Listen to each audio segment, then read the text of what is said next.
নমস্কার আমার ইউটিউব ফ্যামিলির বন্ধুরা সকলে কেমন আছেন। সবাইকে আমার ডেলি রান্নার চ্যানেলে স্বাগত। আজ আমি আপনাদের জন্য দুটো রেসিপি নিয়ে হাজির হয়ে গেছি। তাহলে চলুন রেসিপিগুলো আপনাদের সাথে শেয়ার করি।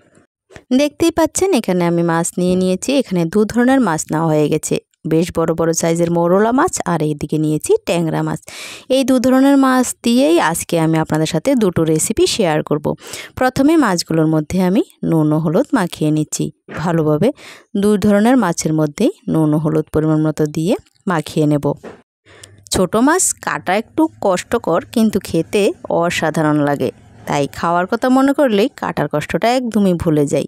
চলুন মাছগুলো নুন হলুদ মাখিয়ে নিয়েছি, এবার মাছগুলো রান্নাটা আপনাদের সাথে শেয়ার করি। কড়াই বসিয়ে দিয়েছি, তেল দিয়ে দিলাম। এখানে সর্ষের তেল ব্যবহার করেছি, আপনারা চাইলে যদি সাদা তেল পছন্দ করেন অবশ্যই দিতে পারেন। তেলটা গরম হয়ে গেলে এতে একটু নুন দিয়ে দিলাম, দিয়ে একটু নাড়াচাড়া করে দিলাম। মাছগুলো দিয়ে দিচ্ছি। নুন দেওয়ার ফলে মাছগুলো একদম কড়াইতে লেগে যাবে না। অবশ্যই আপনারা কড়াইটাকে একদম খুব ভালো গরম করে তারপরে তেল ও নুনটা দেবেন। দেখুন মাছগুলো এইভাবে দেওয়ার পর 5 থেকে 7 মিনিট রেখে দিয়েছি। তারপর মাছগুলোকে উল্টে পাল্টে দিচ্ছি। একটা মাছও কিন্তু ভাঙেনি, দেখুন কত সুন্দরভাবে মাছগুলো উল্টে পাল্টে গেছে। প্রথমে হাই হিটে 5-7 মিনিট মাছগুলোকে রাখার পর তারপরে যখন মাছগুলো আমি উল্টে পাল্টে দেবো তখন কিন্তু ফ্লেমটা একদম লো করে দিয়েছিলাম। মাছগুলো কিন্তু ভাজা হয়ে গেছে। আমি এবার মাছগুলো সবগুলো নামিয়ে নিচ্ছি। সবগুলো মাছ নামানো হয়ে গেলে দেখুন কড়াইতে সামান্য একটু তেল রয়ে গেছে, ওই তেলে আমি বাকি রান্নাটাও সেরে নেব। দিলাম কালো জিরে ফোড়ন। এবার কিছু মশলা দিয়ে দিচ্ছি। দিলাম এখানে সামান্য একটু টমেটোর গুঁড়ো। আমি এখানে ঘরেই তৈরি করে রেখেছিলাম, যখন ঘরে টমেটো থাকে না তখন এই গুঁড়োটাই ব্যবহার করি। দিলাম 1 চামচ পরিমাণে ধনে গুঁড়ো আর দিলাম নুন হলুদ। এবার দিলাম একটু ঝাল লঙ্কার গুঁড়ো আর কাশ্মীরি লঙ্কার গুঁড়ো।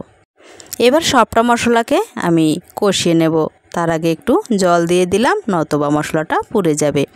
দেখুন সামান্য একটু তেলের মধ্যে কিন্তু আমি মশলাটাকে কষিয়ে নিচ্ছি। একদম লো ফ্লেমে রেখে এই কাজটা আমি করে নিচ্ছি। মশলাটাকে 3-4 মিনিট ধরে এভাবে নেড়ে চেড়ে কষিয়ে নেব। যেহেতু আমি গুঁড়ো মশলা দিয়েছি, পরে জলটা দিয়েছি, সেজন্য একটু খুন্তির সাহায্যে নেড়ে চেড়ে যাতে দলা পাকিয়ে না থাকে সেজন্য সবটা মশলা নেড়ে চেড়ে একবারে কষিয়ে নিলাম।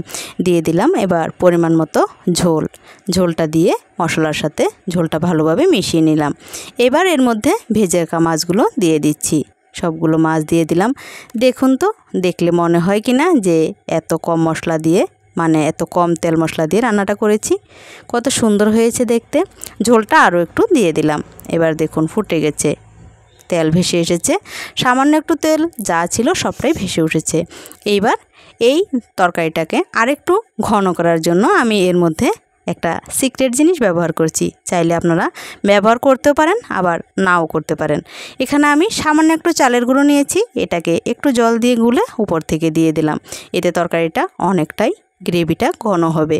দেখুন তরকারিটা কিন্তু অলরেডি হয়ে গেছে। এবার নামিয়ে নেব। নামানোর আগে একটা কাজ রয়ে গেছে, ধনেপাতা কুচি ছড়িয়ে দিলাম। এখানে আমি বিলেতি ধনেপাতা ব্যবহার করেছি।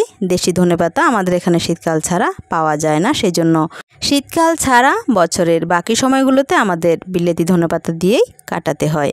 দেখুন তরকারিটা হয়ে গেছে, এবার নামিয়ে নিয়েছি। দেখুন কি অসাধারণ হয়েছে কালারটা। চলুন এবার পরের রেসিপিটা শেয়ার করি। আবারও ওভেনের কাছে চলে এসেছি। কড়াই বসিয়ে দিলাম, তেল দিয়ে দিলাম। সর্ষের তেল এখানে ব্যবহার করছি। তেলটা গরম হওয়া পর্যন্ত অপেক্ষা করছি। একটু নুন দিয়ে দিলাম, নুন দিয়ে আবার নাড়াচাড়া করে এবার এর মধ্যে যে ট্যাংরা মাছগুলো আমি নুন ও হলুদ দিয়ে মাখিয়ে রেখেছিলাম সেগুলোই এবার ভেজে নিচ্ছি। আমার মতো কারা কারা এই ছোট মাছ খেতে পছন্দ করেন অবশ্যই আমাকে কমেন্ট করে জানাবেন। আমি বড় মাছের তুলনায় এই সব ছোট মাছ খেতে খুব ভালোবাসি, সেজন্য একটু পরিশ্রম হলো ওই ছোট মাছ আনার জন্যই বলি বাজার থেকে। আমাদের এখানে বাজারে কাটা মাছ পাওয়া যায় না, মানে এই ধরনের ছোট মাছ কেটে দেওয়ার লোক পাওয়া যায় না, ওগুলো বাড়িতে এনেই কাটতে হয়। সবগুলো মাছ আমি নিজের হাতেই কেটেছি। দেখুন কথায় কথায় মাছগুলো ভাজা হয়ে গেছে। এবার মাছগুলোও নামিয়ে নিচ্ছি। এবার কড়াইতে যে তেলটা রয়েছে ওই তেলের মধ্যে দিলাম মেথি ফোড়ন দিয়ে মেথিটা একটু চড়বড় করে উঠলে, যখন একটু মিষ্টি সুগন্ধ বেরিয়ে আসবে তখন এর মধ্যে আমি দিয়ে দিলাম লাউগুলোকে একটু লম্বা সাইজ করে ডুমো ডুমো করে কেটে নিলাম। এবার এগুলোকে একটু নেড়ে চেড়ে দিচ্ছি। কিছুক্ষণ নেড়ে চেড়ে এবার এর মধ্যে পরিমাণ মতো নুন ও হলুদ দিয়ে দেব। এবার আবারও কিছুক্ষণ নাড়াচাড়ার পালা। আবারও নুন হলুদের সাথে লাউটাকে একটু মিশিয়ে নিয়ে তারপর বেশ কিছুক্ষণের জন্য ঢেকে দেব। 5 থেকে 7 মিনিট এভাবে ঢাকা দিয়ে রান্নাটা করে নিয়েছি। এবার আবারও চলে এসেছি, দেখুন 5-7 মিনিট পর কীরকম অনেকটাই কিন্তু লাউটা মজে গিয়েছে। আবারও একটু নেড়েচেড়ে আবারও একটু ঢেকে দিয়েছি। দেখুন এই পর্যায়ে মাঝখানে একবার আমি একটু দেখেছিলাম, সামান্য একটু জল দিয়েছিলাম। দেখুন তরকারিটা কীরকম ঝোল ঝোল হয়ে গেছে। এই পর্যায়ে তরকারিটা দুটো কাঁচা লঙ্কা দিয়ে দিয়েছি আর মাছগুলো দিয়ে দিয়েছি। এবার ভালোভাবে নেড়ে চেড়ে রান্নাটা অলরেডি প্রায় হয়ে গেছে, নামিয়ে নেব। নামানোর আগে আবারও সেম আমি বিলেতি ধনেপাতা দিয়ে দিলাম।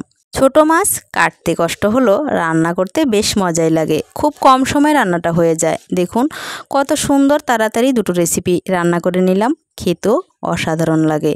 দেখুন আর স্বাস্থ্যের কথা তো বলেই কথাই নেই। স্বাস্থ্যের দিক থেকে বড় মাছের তুলনায় ছোট মাছের গুণাগুণ আমার থেকে আপনারাই বেশি জানবেন। দেখুন কথায় কথায় রান্নাটা কিন্তু আমি নামিয়ে নিয়েছি। কেমন লাগলো আজকের আমার এই শর্ট প্রসেসের দুটো রেসিপি? ভালো লেগে থাকলে লাইক শেয়ার সাবস্ক্রাইব করে দিয়ে পাশে থাকার অনুরোধ রইল। রেসিপিটি দেখার জন্য সকলকে ধন্যবাদ জানিয়ে আজকের মতো রেসিপি এখানে শেষ করছি। সকলে ভালো থাকবেন, সুস্থ থাকবেন আর সাবধানে থাকবেন।